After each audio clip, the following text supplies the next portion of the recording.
بسم اللہ الرحمن الرحیم۔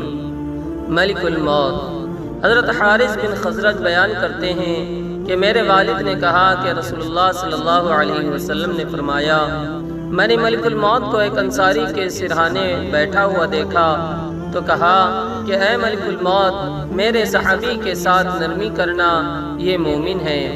ملک الموت نے عرض کیا، آپ خوش ہیں؟ اپنی آنکھیں ٹھنڈی رکھے، کیونکہ میں ہر مومن کے ساتھ نرمی کرتا ہوں۔ اے اللہ کے رسول صلی اللہ علیہ وسلم، آپ یقین رکھے جب میں ابن آدم کی روح قبض کرتا ہوں اور اس کے گھر والوں میں سے کوئی چیخ کر روتا ہے تو اس کی روح لے کر کھڑا ہو جاتا ہوں اور سوچتا ہوں کہ یہ کیوں رو رہا ہے۔ اللہ کی قسم، ہم نے اس پر کوئی ظلم نہیں کیا، نہ ہی وقت سے پہلے اس کی روح قبض کی۔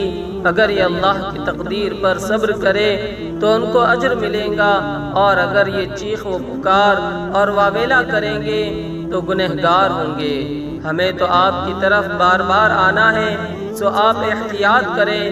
میں دن رات تری اور خشکی پر، میدان اور پہاڑ پر، ہر گھر پر نظر رکھتا ہوں اور ہر چھوٹے بڑے کو پہچانتا ہوں۔ اور اے اللہ کے رسول صلی اللہ علیہ وسلم، میں اللہ کی اجازت کے بغیر ایک مچھر کی روح بھی قبض نہیں کرتا۔